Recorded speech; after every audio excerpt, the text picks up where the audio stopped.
सकल गुण निधानम वानराणामधीशम रघुपति प्रिय भक्तम वातजातुम नमामि। नारायणं नमस्कृत्य नरं चैव नरोत्तमं देवीं सरस्वतीं व्यासं ततो जयमुदीरयेत्। मंगलं भगवान् विष्णु मंगलं गरुडध्वज मंगलं पुंडरीकाक्ष मंगलाय तनो हरिः। हरे कृष्ण कृष्ण कृष्ण हरे हरे, हरे राम राम राम हरे हरे।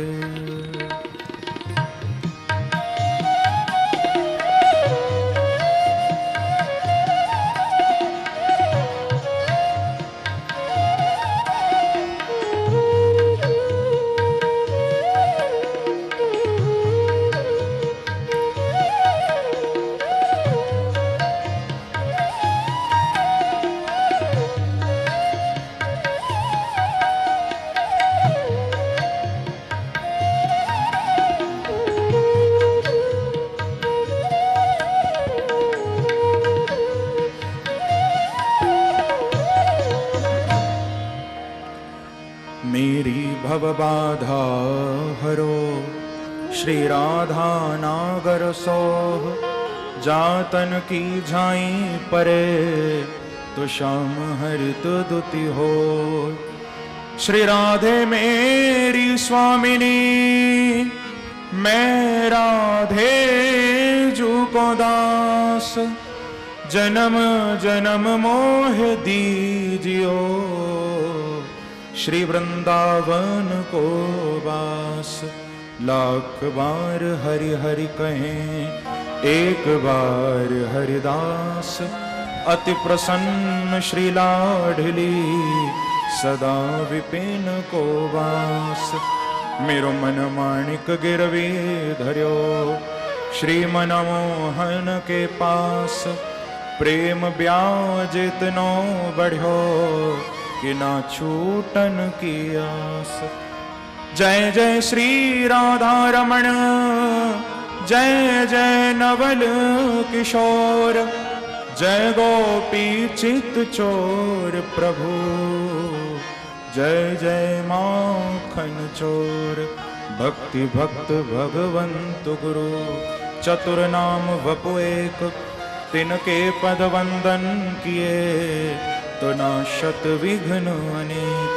बोलो श्री वृंदावन बिहारी लाल की जय, बाल कृष्ण लाल की जय, श्रीमद्भागवत महापुराण की जय। जय जय श्री राधे, जय जय श्री राधे, जय जय श्री राधे। हम सबके लिए परम सौभाग्य का विषय है जो हम सभी इस अत्यंत पवित्र भाद्रपद मास में भागवत भगवान के श्री चरणों में बैठकर उन्हीं की पवित्र कथा का श्रवण करने जा रहे हैं। प्रेम से कहो श्री राधे। ये पवित्र भाद्रपद मास चल रहा है, भादों का महीना है और शुक्ल पक्ष प्रारंभ हो चुका है। इस भाद्रपद मास में हमारे बालकृष्ण पधारे हैं। अभी जन्माष्टमी निकल कर गई है कृष्ण पक्ष में। इसी भाद्रपद मास में साक्षात बालकृष्ण प्रभु प्रकट हुए थे और हम सब का ये परम सौभाग्य है कि कृष्ण पक्ष में तो कृष्ण आए थे और अब शुक्ल पक्ष में इसी भागवत कथा के मध्य में हमारी राधा रानी भी प्रकट होंगी। प्रेम से कहो श्री राधे। तो किशोरी जी भी प्रकट होंगी इसी कथा के मध्य में। हम उनका दिव्य प्राकट्य उत्सव यहां मनाएंगे भी। और एक और विशेष बात, आप लोग जिस भागवत की कथा का श्रवण करने के लिए बैठे हो बंधुओं, ये कथा स्वयं श्री सुखदेव जी महाराज ने अपने मुख से राजा परीक्षित को श्रवण कराई थी, आप सब जानते हैं। लेकिन श्रवण तो कराई थी परीक्षित को, पर लोग पूछा करते हैं कि महाराज कब कराई थी, वो कौन सा समय था? सुखदेव जी ने परीक्षित को भागवत की कथा कब श्रवण कराई थी, वो कौन सा समय था महाराज? तो देखो, ये भी हम लोगों का परम सौभाग्य है कि सुखदेव जी ने भी परीक्षित को जो कथा सुनाई थी वो इसी भादों के महीने में और इसी शुक्ल पक्ष की नौमी से सुनाई थी। यही पक्ष है, आप उसी पक्ष में, उसी मास में बैठकर भागवत की कथा का आनंद लेंगे। और मुझे पूरा विश्वास है कि आप सब रायपुर वासी जो भी यहाँ कथा श्रवण करने के लिए आए हैं या आएंगे, मुझे पूरा विश्वास है कि आप सबको इस कथा में 7 दिन श्रवण करके यही अनुभव होगा कि कथा तो हमने सुनी, लेकिन हम साक्षात बांके बिहारी से भी मिलकर आए। ऐसा अनुभव भी आप सबको होगा, क्योंकि भागवत में और बांके बिहारी में कोई अंतर नहीं है, दोनों एक ही हैं, एक ही स्वरूप है। वांग्मय प्रतिमूर्ति है श्रीमद् भागवत भगवान कृष्ण की, शब्द रूप है प्रभु का। तो हमारे बीच में साक्षात बांके बिहारी ही वृंदावन से आए हैं, और मेरे पूज्य गुरुदेव का ही ये बड़ा प्रसिद्ध भाव है। और पहले दिन मैं इस भाव को अवश्य गाया करता हूं, क्योंकि संसार का कोई व्यक्ति जब घर में आता है तो कितना उसको हम स्वागत करते हैं, कितना सत्कार उसको देते हैं, कितनी खुशियां मनाते हैं। जब बांके बिहारी साक्षात वृंदावन से पधारे हैं तो क्या प्रभु का स्वागत नहीं करोगे? प्रेम से कहो श्री राधे। बांके बिहारी का स्वागत तो ऐसा जोरदार होना चाहिए कि सारा विश्व भी जान जाए कि आज रायपुर में बांके बिहारी पधारे हैं वृंदावन से, सबको मालूम चल जाए। प्रभु साक्षात हमारे बीच में आए हैं, तो आइए प्रभु का स्वागत करें। 2 मिनट के लिए बड़े भाव से गाइए सभी कि स्वागतम कृष्णा शरणागतम कृष्णा, स्वागतम कृष्णा शरणागतम कृष्णा, स्वागतम कृष्णा शरणागतम कृष्णा। गाइए सभी प्रेम से। कृष्णा शरणागतम कृष्णा,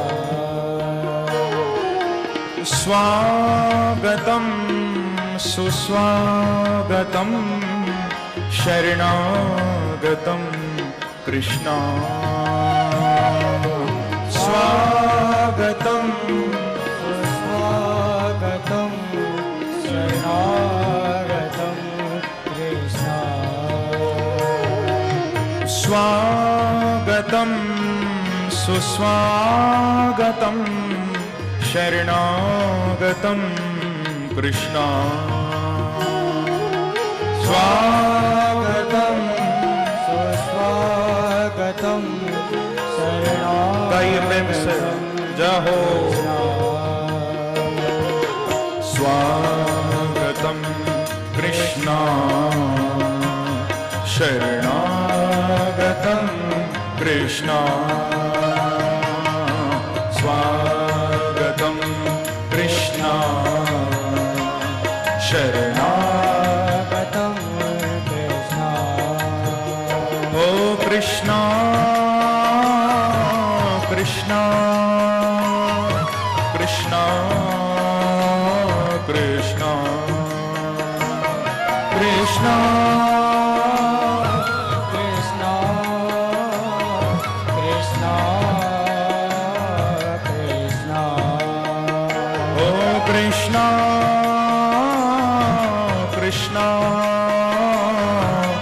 कृष्णा कृष्णा ओ कृष्णा कृष्णा कृष्णा कृष्णा। गाइए प्रेम से जय हो। स्वागतम कृष्णा शरणागतम कृष्णा जय हो। स्वागतम कृष्णा शरणागतम कृष्णा। आप लोग किसका स्वागत कर रहे हो? किसका वेलकम कर रहे हो? मेरा नहीं कर रहे हो? हाँ हाँ, क्योंकि हम संसार में तो व्यक्तियों का स्वागत करते हैं, खूब करते हैं, लेकिन यहां किसी इंसान का, किसी साधारण जीव का, किसी व्यक्ति का स्वागत नहीं कर रहे। यहां तो बांके बिहारी का कर रहे हैं ना, वही पधारे हैं। देखो आए हैं बिहारी जी, ओ देखो आए हैं बिहारी जी, तो सब मिल स्वागत करो। देखो आए हैं बिहारी जी, तो सब मिल स्वागत करो। ओ देखो आए हैं बिहारी जी, तो सब मिल स्वागत करो। ओ देखो आए हैं बिहारी जी, तो सब मिल स्वागत करो। स्वागत ऐसे तो नहीं करते जैसे आप लोग कर रहे हो।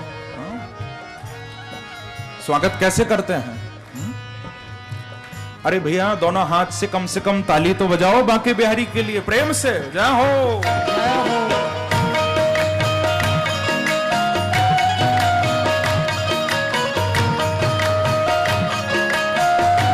एक बार कहिए श्री राधे।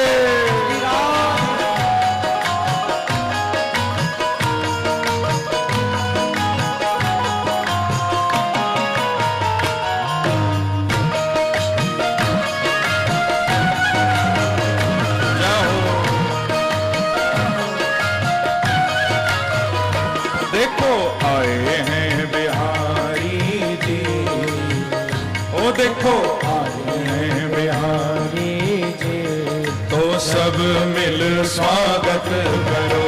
देखो आए हैं बिहारी जी, तो सब मिल स्वागत करो। ओ स्वागत करो, स्वागत करो, स्वागत करो, स्वागत करो, स्वागत करो, स्वागत करो, स्वागत करो, स्वागत करो। ओ स्वागत करो, स्वागत करो। गाइए स्वागत करो, स्वागत करो। ओ स्वागत करो, स्वागत करो, स्वागत करो, स्वागत करो। क्योंकि बांके बिहारी जब आते हैं तो अकेले नहीं आते। जब मेरे प्रभु पधारते हैं श्री कृष्ण बांके बिहारी वृंदावन चंद्र, तो अकेले नहीं आते, उनके साथ कोई और भी आता है, और उन्हीं की कृपा से वो आते हैं। उनके साथ और कौन आता है? साथ आई है राधा रानी। गाइए तो साथ आई है राधा रानी, इसीलिए सब मिल स्वागत करो। साथ आई है राधा रानी, तो सब मिल स्वागत करो। साथ आई है राधा रानी, सब मिल स्वागत करो। ओ साथ आई है राधा रानी, तो सब मिल स्वागत करो। ओ देखो आए हैं बिहारी जी, तो सब मिल स्वागत करो। देखो आए हैं बिहारी जी, तो सब मिल स्वागत। प्रेम से ताली की सेवा करते हुए हरि बोल।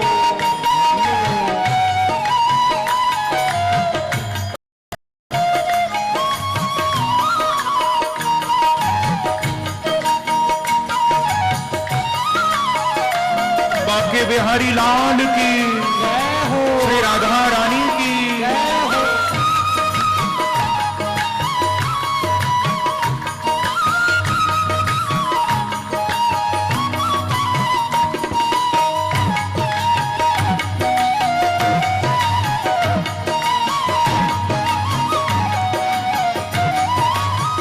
ओ देखो आए हैं बिहारी जी, ओ देखो आए हैं बिहारी जी, तो सब मिल स्वागत करो। देखो आए हैं बिहारी जी, तो सब मिल स्वागत करो, ओ स्वागत करो, स्वागत करो, स्वागत करो, स्वागत करो, ओ स्वागत करो, स्वागत करो, स्वागत करो, स्वागत करो, ओ स्वागत करो, स्वागत करो। गाइए। स्वागत करो, स्वागत करो, ओ स्वागत करो, स्वागत करो, स्वागत करो, स्वागत। क्यों स्वागत करो? क्योंकि पधारी हैं भागवत जी, ओ पधारी हैं भागवत जी, इसीलिए सब मिल स्वागत करो। पधारी हैं भागवत जी, सब मिल स्वागत करो। ओ देखो आए हैं बिहारी जी, तो सब मिल स्वागत करो। ओ देखो आए हैं बिहारी जी, तो सब मिले गाइए प्रेम से।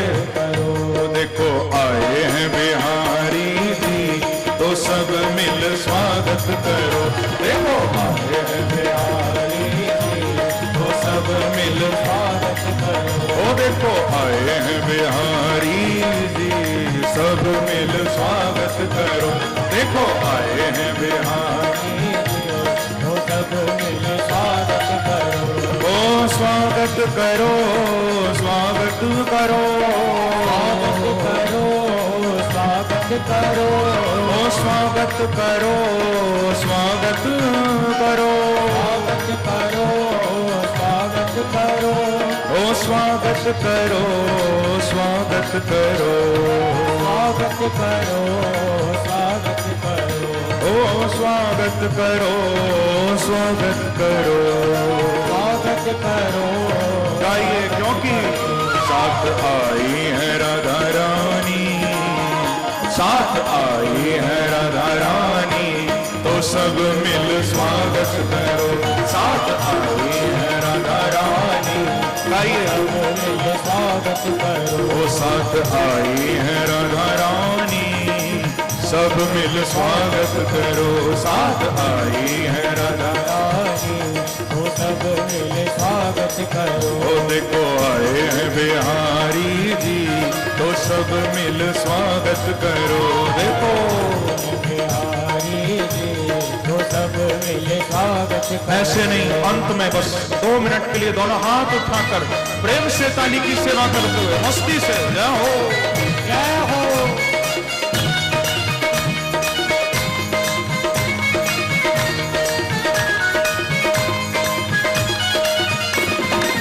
हरि बोल। हरि बोल।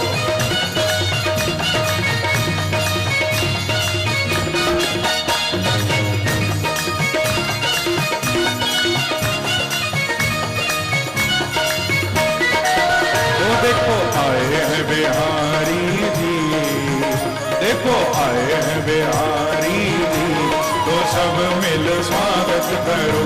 देखो आए हैं बिहारी जी, तो सब मिल स्वागत करो।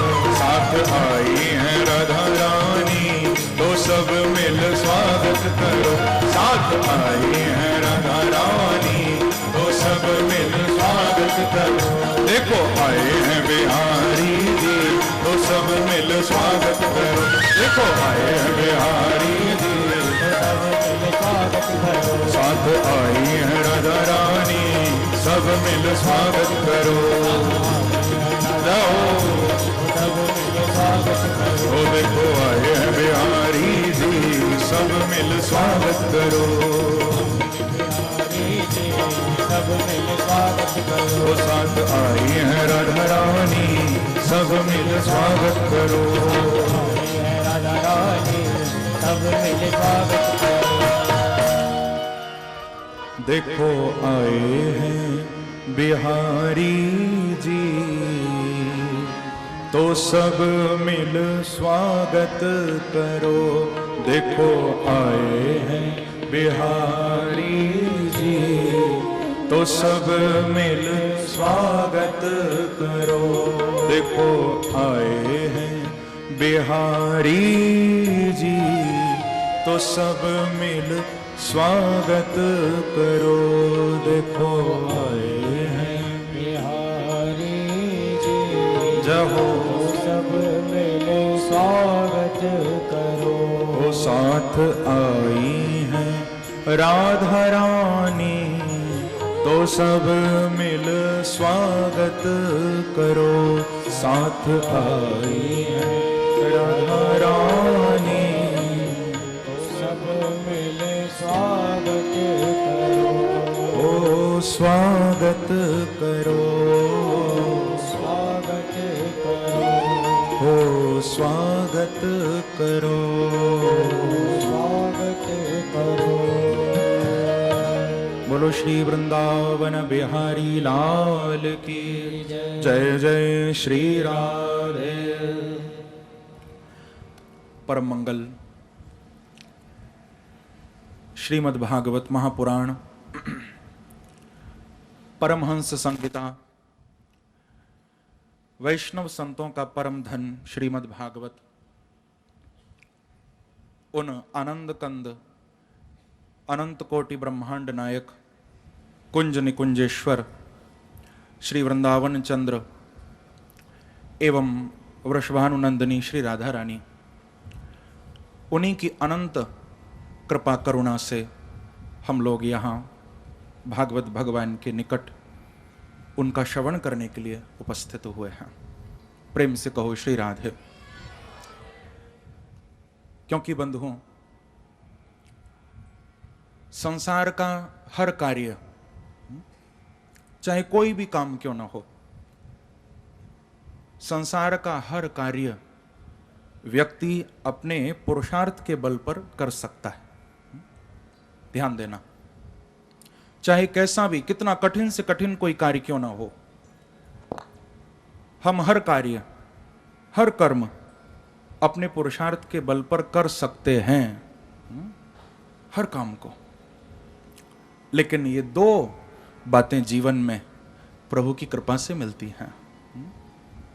इनके पीछे भगवान की कृपा छुपी है। ये दो बातें कौन कौन सी हैं? बोले, सबसे पहला संत दर्शन, महापुरुषों का दर्शन। ये बिना कृपा के नहीं मिलेगा। और बंधुओं, दूसरी है प्रभु की कथा। आप यदि भागवत की कथा में बैठे हो तो ये बिल्कुल मत समझना, ये बात तो अपने अंदर लाना भी नहीं तो आप कथा के फल से दूर हो जाओगे, फिर कृपा नहीं होगी। अपने मन में ये बात बिल्कुल लाना भी मत कि आप अपने बल पर कथा सुनने आए हो या आप कथा करा रहे हो। ये बात हृदय में नहीं आनी चाहिए, क्योंकि भगवान की कथा ये जब जब जहां जहां सुनने को मिलेगी, ये बांके बिहारी और राधा रानी की कृपा से ही सुनने को मिलेगी। आपको मेरे प्रभु की कृपा खींच कर लाई है, ऐसी उनकी कृपा है, वो खींच लेते हैं अपनी ओर। कि सुतदारारु लक्ष्मी, ये तो पापी के भी होए। कि सुतदारार लक्ष्मी, ये पापी के भी होए। पर संत दर्श अरु हरि कथा, तुलसी दुर्लभ दो। दुर्लभ तो ये दो ही हैं बस, संतों का दर्शन, भगवान की कथा बहुत दुर्लभ है। बिना प्रभु की कृपा से ऐसा समागम नहीं हो सकता बंधुओं। हम सब पर भगवान की कृपा बरस रही है, हम लोग उस कृपा का अनुभव करें। कृपा बरस रही है प्रभु की, और 7 दिन तक जो इस कृपा की वर्षा में अच्छी तरह डूब गया, भीग गया, कृपा बरसेगी पूरा 7 दिन तक। यहां बाहर बादल भी बरस रहे हैं ना, मुझे बताया 2-3 दिन से खूब वर्षा भी हो रही है यहां पर। ये वर्षा क्यों हो रही है? ये संकेत कर रहे हैं प्रभु कि मैं वृंदावन से रायपुर आने वाला हूं ना, तो देवता भी थोड़ा सफाई कर रहे हैं, हाँ, आने की तैयारी कर रहे हैं। तो वर्षा भी खूब ऊपर से बरस रही है। अब बाकी बिहारी कृपा बरसाएंगे 7 दिन तक। तो हमको यहां डूबना है कृपा में, सराबोर होना है कृपा में प्रभु की। और मुझे पूरा विश्वास है बंधुओं कि यहां पर बैठकर जो 7 दिन तक इस भागवत की वर्षा में भीग गया, इस भागवत रूपी अमृत वर्षा में जो डूब गया, सराबोर हो गया बंधुओं, उसका तो सारा जीवन फिर प्रभु की कृपा रूपी वर्षा से सराबोर होता रहेगा। 7 दिन जिसने मन से बैठकर कथा में गोता लगा लिया, जीवन भर उसके ऊपर कृपा बरसेगी प्रभु की। ये भागवत की कथा कोई साधारण कथा नहीं है बंधुओं। ये भागवत बड़ा अद्भुत ग्रंथ है, भगवान का स्वयं वांग्मय स्वरूप है। भागवत में और भगवान में कोई अंतर नहीं है। तेनेयम वांग्मयी मूर्ति प्रत्यक्षा वर्तते हरि। ये प्रत्यक्ष कृष्ण की मूर्ति है, कृष्ण रूप है कथा। प्रेम से कहो श्री राधे। कथा की बड़ी अद्भुत महिमा है बंधुओं। स्कंद पुराणोक्त महात्म के अंतर्गत यह बात स्पष्ट लिखी हुई है, स्पष्ट संकेत है। उद्धव जी की वाणी है। उद्धव जी ने कहा कि श्रीमद्भागवतम यत्र श्लोकम श्लोकार्धमेव च तत्रापि भगवान कृष्णो वल्लवी विराजते। ये उद्धव जी के शब्द हैं। भागवत की महिमा कैसी अलौकिक है उद्धव जी बता रहे हैं। कहते हैं श्रीमद् भागवतम यत्र श्लोकम श्लोकार्धमेव च। बोले जिस जगह पर श्रीमद् भागवत के एक श्लोक का पाठ हो जाए, पूरी कथा तो चलो दूर की बात है, हम तो 7 दिन कथा सुनेंगे, लेकिन जिस जगह भागवत के एक श्लोक का भी पाठ हो जाए, यदि एक श्लोक नहीं पढ़ा गया तो भी कोई बात नहीं, श्लोकार्धमेव च, कोई भागवत का आधा श्लोक ही पढ़ ले, तो स्पष्ट उद्धव जी के शब्द हैं कि जहां पर भागवत के आधे श्लोक का भी यदि शुद्ध उच्चारण होता है, गायन होता है, तो उस जगह पर भगवान कृष्ण राधा रानी के साथ विराजमान हो जाते हैं आकर। वल्लभी फिर विराजते, किशोरी जी के साथ ठाकुर जी उपस्थित हो जाते हैं वहां पर। और केवल उपस्थित नहीं होते, श्रीमद् भागवतम यत्र यत्र भागवतैर यदा, तो कीर्त्यते श्रूयते चापि श्री कृष्ण तत्र निश्चितम। भगवान कथा में आते तो हैं, लेकिन केवल आते नहीं हैं, भगवान कथा का एक एक शब्द सुनते भी हैं, और प्रभु सुनते ही नहीं हैं, स्वयं गाते भी हैं ठाकुर जी। प्रेम से कहो श्री राधे। कीर्त्यते श्रूयते चापि। आप लोग जब अपने मुख से एक बार कहते हो श्री राधे, कहो श्री राधे, तो आपके ही बीच में बैठकर मेरे बांके बिहारी भी कहीं ना कहीं बोल रहे होंगे श्री राधे। कीर्त्यते, ठाकुर जी तो अनंत रूप से आते हैं कथा में, ना जाने किस रूप में प्रभु आकर कहां बैठकर ठाकुर जी कथा सुन रहे हों। एक रूप से तो साक्षात विराजमान हैं ही, लेकिन सुनते भी हैं प्रभु स्वयं, कहते भी हैं, सुनते भी हैं कथा को। ये भागवत साक्षात परमात्मा की वाणी है बंधुओं। भागवत के अंदर राधा और कृष्ण दोनों ही युगल रूप से साक्षात विराजमान हैं। इसमें आधार राधा नाम का है, मैं कहा करता हूं, इस कथा का जो आधार है वो राधा नाम है। बिना किशोरी जी के नाम के ये भागवत अधूरी है। आधार राधा नाम का है, तभी तो कहा गया कि निगम कल्प तरोर गलितम फलम शुक मुखादमृत द्रव संयुतम पिबत भागवतम रसमालयम मुहुरो रसिका भुवि भावुका। ये भागवत निगम कल्प तरोर गलितम फलम। निगम यानी वेद, वेद रूपी वृक्ष पर लगा हुआ एक फल है भागवत। वृक्ष है वेद का और उस पर जो फल है वो है श्रीमद् भागवत।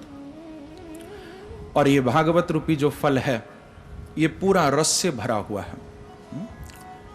तो इसलिए वेदव्यास जी ने इसको कहा रसमालयम, ये रस का घर है। आलय यानी घर, प्रेम से कहो श्री राधे। जैसे औषधि चाहिए तो कहां जाओगे? औषधालय।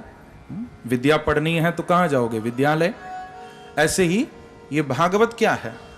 इसको कहा रसमालयम, ये रस का घर है। और रस कौन है बंधु? रस स्वरूपा तो हमारी श्री राधा रानी है। रस रूप श्री किशोरी जी हैं। आप लोग बांके बिहारी का दर्शन यहां कर रहे हो। इन बांके बिहारी जी के अंदर जो एक तेज है, जो एक आकर्षण शक्ति है, वही श्री राधा रानी है। ये तो काले कलूटे हैं ना, श्याम सुंदर है ना, इनका अपना तेज नहीं है, ये तो श्याम वर्ण के हैं। लेकिन इन श्याम सुंदर के अंदर जो वो गौर कांति छुपी हुई है, वो हमारी श्री राधा रानी है, वो किशोरी जी हैं।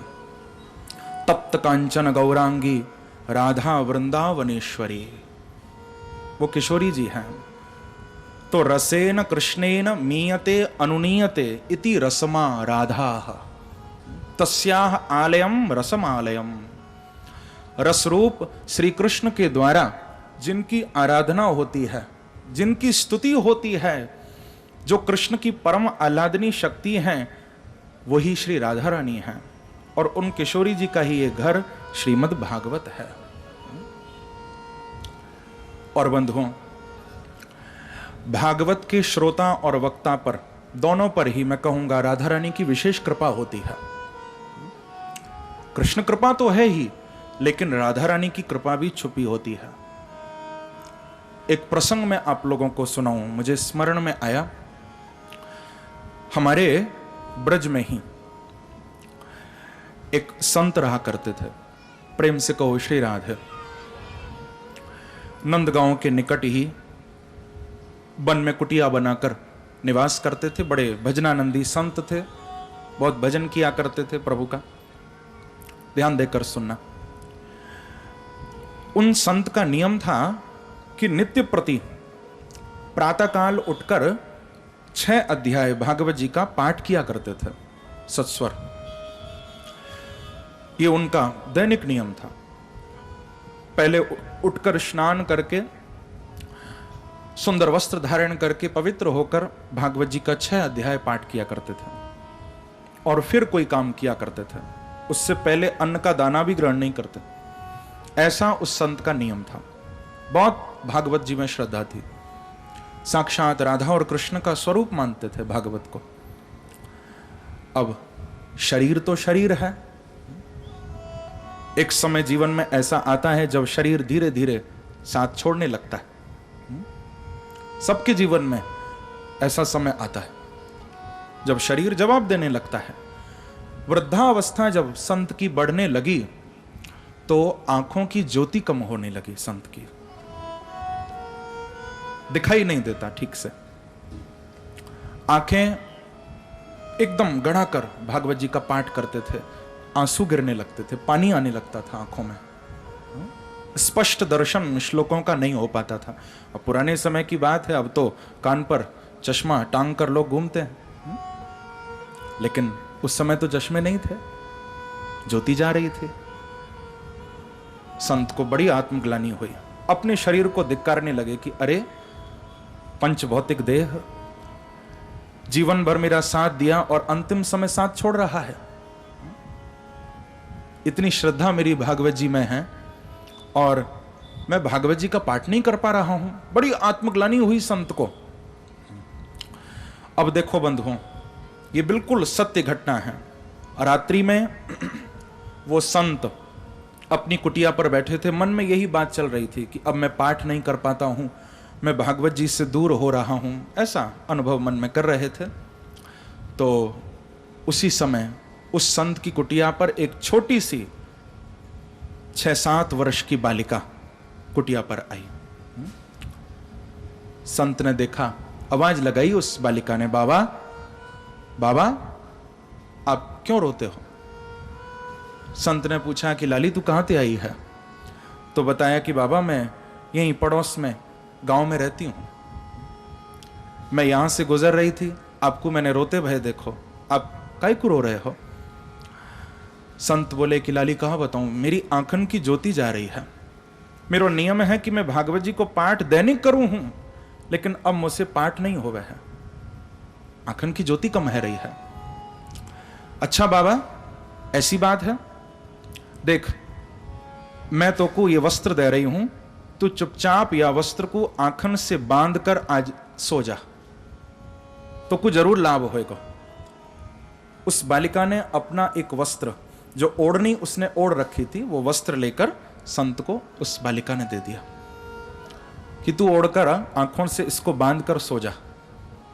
अब संत ने ऐसा ही किया, वो वस्त्र लिया और आंखों से पट्टी की तरह बांध लिया, संत सो गए। बिल्कुल सच्ची घटना है।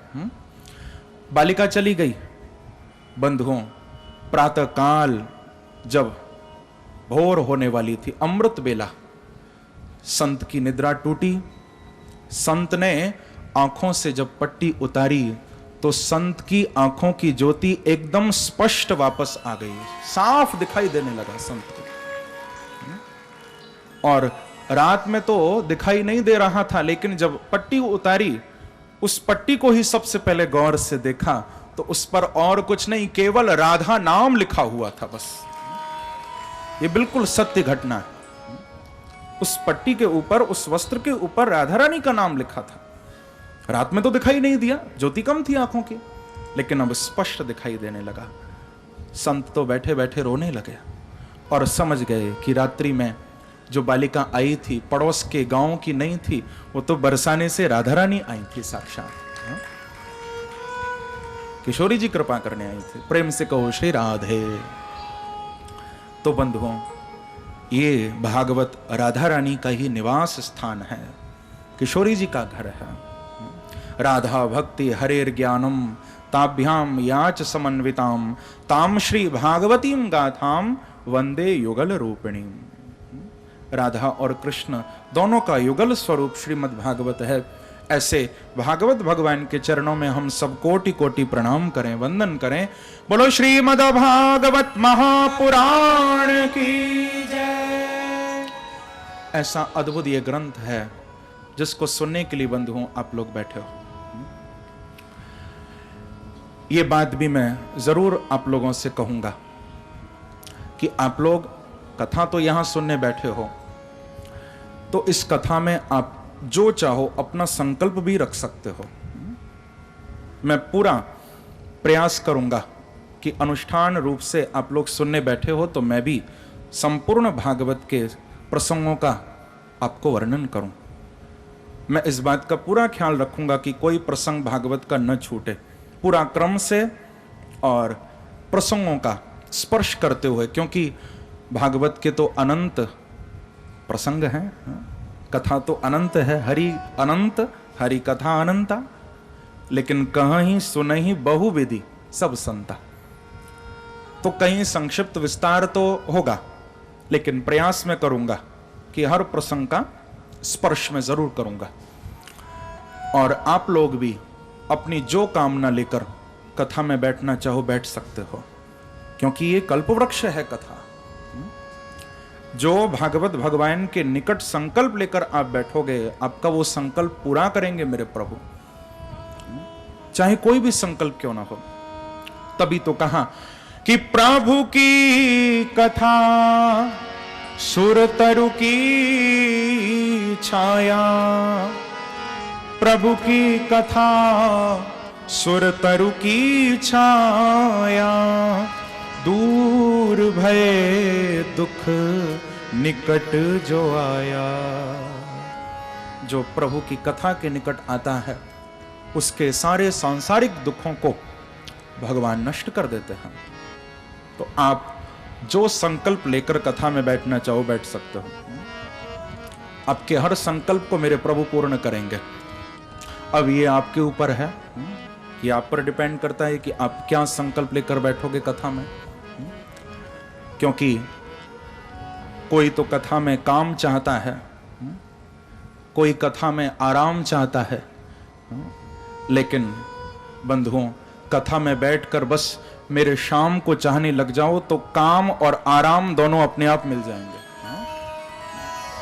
शाम को चाहने के लिए कथा में बैठो, बांके बिहारी को चाहने के लिए बैठो, तो आराम भी मिलेगा और सुख भी खूब मिलेगा, कोई कमी नहीं रहेगी जीवन में। लेकिन संसार के पदार्थों को पाने के लिए यदि हम कथा में आएंगे कि व्यापार अच्छा नहीं है, व्यापार अच्छा चलने लग जाए, बहू के बेटा नहीं है, बेटा हो जाए, यदि इन सब प्रपंचों को लेकर कथा में आओगे तो आप बांके बिहारी से थोड़ा दूर हो जाओगे। फिर ये संकल्प तो रखने की जरूरत ही नहीं है, ठाकुर जी सब जानते हैं। आप बस उनको पाने का संकल्प रखो, क्योंकि ये तो फिर उसी तरह से हो गया ना, जैसे एक व्यक्ति किसी डॉक्टर के पास गया, प्रेम से कहो श्री राधे। डॉक्टर के पास कोई व्यक्ति गया और जाकर उसने डॉक्टर को पूछा कि डॉक्टर साहब आप क्या टांके लगा दोगे, आपको स्टिचेस लगाना आता है, आप टांके लगा सकते हो। डॉक्टर ने कहा बिल्कुल, मैं तो इसमें माहिर हूं, स्पेशलिस्ट हूं, मैं जानता हूं टांके लगाना, कहाँ लगाने। तो उसने कहा कि डॉक्टर साहब मेरी चप्पल फट गई है, थोड़ा मेरी चप्पल में टांके लगा दो। प्रेम से कहो श्री राधे। मेरी चप्पल टूट गई है, उसमें टांके लगाओ। डॉक्टर ने अपना सिर पकड़ लिया। बस यही बात है बंधु, आप कथा में यदि आए हो तो यहां केवल संसार के काम बनाने के लिए मत आना। ये सब तो बहुत छोटी सी बात है, ये तो भव रोग के सबसे बड़े वैद्य यहां पर, सबसे बड़े डॉक्टर यहां पर बांके बिहारी बैठे हैं। बांके बिहारी के चरणों में छोटी मोटी समस्या, छोटा मोटा दुख लेकर मत आना। यहां इनको पाने के लिए आना तो तुम्हारा सारा जीवन ही मेरे प्रभु बना देंगे, ऐसी कृपा बरसाएंगे ठाकुर जी। ये बहुत बड़े वैद्य हैं, बहुत बड़े डॉक्टर हैं ठाकुर जी। इनकी शरण में तो जीवन बनाने के लिए आओ, सारा जीवन बनेगा तुम्हारा। तो बंधुओं, हम भागवत की कथा में उपस्थित हुए हैं, बैठे हैं, तो एक प्राचीन परंपरा है, प्राचीन नियम है कि कथा को श्रवण करने से पूर्व हमें भागवत का महात्म्य जरूर सुनना चाहिए। महात्म्य सुनने की परंपरा प्राचीन काल से है। जिस ग्रंथ को हम सुनने के लिए बैठे हैं उसकी महिमा क्या है, सीधी सी बात है, क्योंकि जब तक किसी की महिमा हमको नहीं पता तब तक उसमें पूर्ण रूप से श्रद्धा हमारी नहीं जगेगी। श्रद्धा तभी जगेगी जब उसकी महिमा हमको मालूम हो। अब कोई बहुत अच्छा व्यक्ति है, बहुत उसमें सद्गुण है, बड़ा अच्छा उसका स्वभाव है, सब कुछ उसमें अच्छा है, लेकिन हम उसको जानते ही नहीं, तो हम उसको कैसे मानेंगे कि अच्छा है। अब हमको कोई बताए आकर कि फलाना व्यक्ति ऐसा है, उसमें ये गुण है, उसमें ये अच्छाई है, तो हमको मालूम चलेगा कि हाँ फलाना व्यक्ति ऐसा है। तो बस यही बात है। वैसे तो भागवत की महिमा सब जानते ही हैं, लेकिन एक परंपरा का निर्वाह करने के लिए हम लोग आज प्रथम दिन है, आज भागवत जी का हम महात्म श्रवण करेंगे। बड़ा अद्भुत महात्म है और ये महात्म पद्म पुराण से लिया गया है। प्रेम से कहो श्री राधे। वैसे तो लगभग हर पुराण में ही भागवत की महिमा आई है, हर पुराण में, कहीं संक्षिप्त कहीं विस्तार, लेकिन दो विशेष पुराण हैं, पद्म पुराण और स्कंद पुराण। इन दो पुराणों में विशेष भागवत जी की महिमा आई है। लेकिन पद्म पुराणोक्त महात्म को कहने सुनने की प्रथा ज्यादा है, तो हम पद्म पुराणोक्त महात्म श्रवण करेंगे। ये 6 अध्यायों में वेद व्यास जी ने लिखा है। 6 अध्याय में भागवत की महिमा गाई गई है। बड़ा अद्भुत ये महात्म है। इस महात्म का प्रारंभ करते समय वेद व्यास जी बड़ा सुंदर मंगलाचरण कर रहे हैं। बहुत प्यारा श्लोक है कि सच्चिदानंद रूपाय विश्वोत्पत्त्यादि हेतवे तापत्रय विनाशाय श्री कृष्णाय वयं नुमः। ये बड़ा सुंदर मंगलाचरण का श्लोक है और प्रायः सबको याद ही रहता है ये श्लोक। तो ऐसा कौन व्यक्ति होगा जो भागवत जी से प्रेम करता हो और उसको ये श्लोक न याद हो या उसने न सुना हो। बड़ा प्रचलित श्लोक है, महात्म का पहला श्लोक है।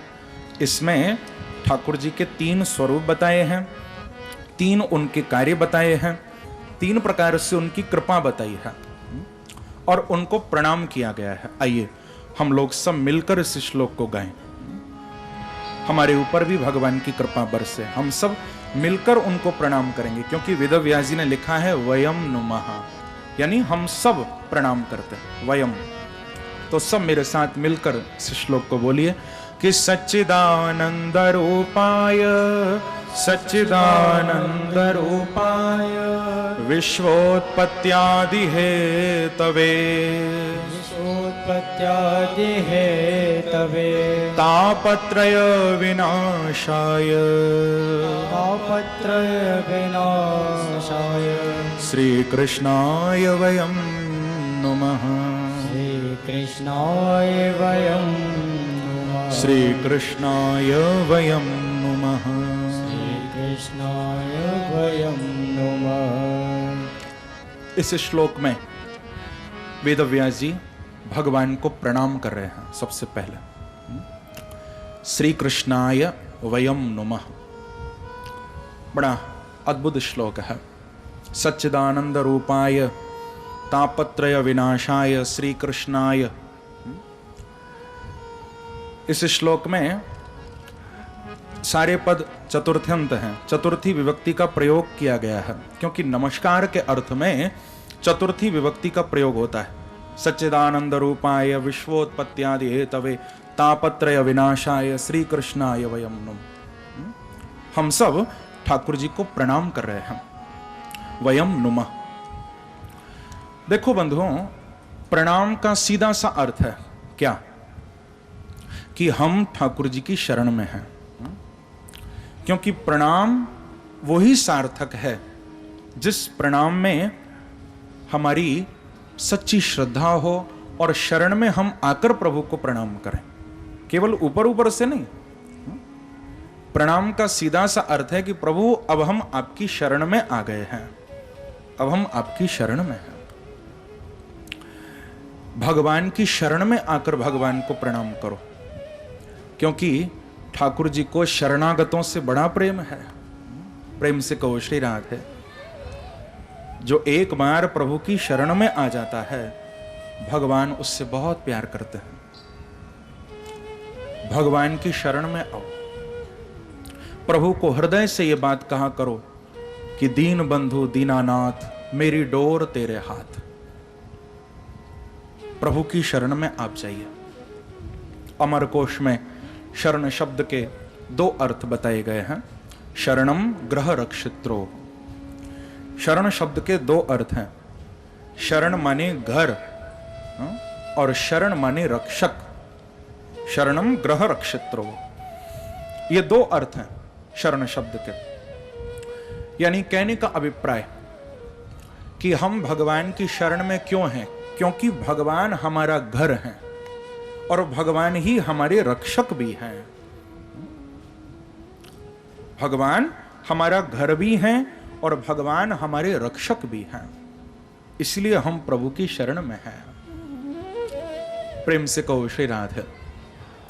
हम सबका घर भगवान है बंधुओं, हम सबका घर भगवान है। जिस समय धर्मराज युधिष्ठिर से यक्ष ने 6 प्रश्न किए थे, आप लोग सब जानते हो, युधिष्ठिर जी से यक्ष ने 6 प्रश्न किए थे, महाभारत का प्रसंग है। तो उन प्रश्नों में एक प्रश्न यह भी था कि कह मोदते। ध्यान देना, बड़ी सुंदर बात है। युधिष्ठिर जी से यक्ष ने पूछा था कि कह मोदते, युधिष्ठिर सुखी कौन है? सुख किसको मिलता है? सुखी कौन होता है संसार में? तो युधिष्ठिर जी ने यही उत्तर दिया था कि पंचमे हनि षष्ठे वा शाकं पचति स्वे गृहे अनृणी अप्रवासी च सवारी चरमोदते। युधिष्ठिर जी का उत्तर सुनने योग्य है, समझने योग्य है। युधिष्ठिर जी ने उत्तर दिया कि कौन सुखी है। अब देखो युधिष्ठिर की परिभाषा। धर्मराज युधिष्ठिर कहते हैं कि देखो महाराज यक्ष, मेरी समझ में तो एक ही व्यक्ति संसार में सुखी है। कौन? बोले पंचमे हनि षष्ठे वा। एक व्यक्ति जिसको दिन के 6ठे या 5वें भाग में भोजन मिल रहा है, सारा दिन भोजन नहीं मिला जिसको, पंचमे हनि षष्ठे वा, दिन के 5वें या 6ठे हिस्से में जो भोजन करने के लिए बैठ रहा है, और भोजन भी 56 भोग नहीं, शाकम पचति स्वे गृहे, वो सूखे साग पत्ते बीन कर लाकर उनको उबाल कर खा रहा है, और नमक तक नहीं डाला, बिना नमक के ही ऐसे ही उबाल कर उन शाक पत्तों को वो खा रहा है। लेकिन अनृणी अप्रवासी च, तो सवारी चर मोदते।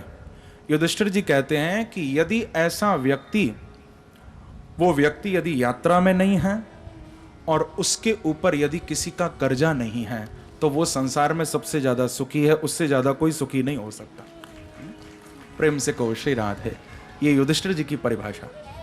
अनृणी अप्रवासी च सवारी चर मोदते।